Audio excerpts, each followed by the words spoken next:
আসসালামু আলাইকুম বন্ধুরা। দেখুন, দেখুন, আমাদের কাজ যতটাই সহজ আবার ততটাই কঠিন। 1 ফিট একটা টুকরা জাম হয়ে আছে, তাই 2টা বাথরুমে পানি যাচ্ছে না। দুইটা মানে একটা কলে পানি ছাড়লে আর এক কলে পানি যায় না। এসে কার্নিশ নাই, কার্নিশে ছোট্ট কার্নিশ 4 ইঞ্চি, কোনো রকম পাডা রাখা যাচ্ছে। ছাদ থেকে কার্নিশে নেমে কাজ করছি, দড়ি বাঁধে কাজ করছি। এখানে কোনো মই নাই কি ভাড়ার দড়ি নাই। দেখুন পানির প্রেশার দেখুন, 1.5 ইঞ্চি থেকে 1 ইঞ্চি লাইন। পানির প্রেশার হবে, প্রচুর স্পিড হবে, হচ্ছে পানি আসছে না।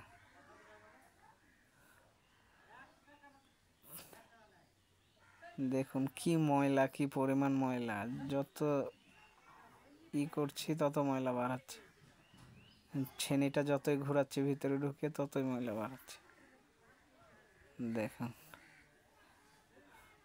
আমাদের এই যে কি আমাদের লাইন ক্লিয়ার হয়ে গেছে। দেখুন প্রেশার কত পানির। এইভাবে পানি আসবে, অথচ পানি এসছিল না।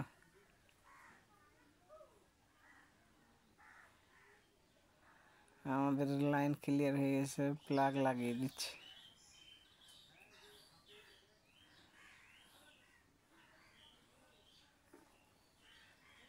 প্লাগ লাগানো কমপ্লিট। আমরা এখন প্লাগ লাগানো হলে এখান থেকে উঠে যাব, উঠে গিয়ে আমরা বাথরুমে গিয়ে চেক করব যে পানির প্রেশারটা ঠিক হলো কি।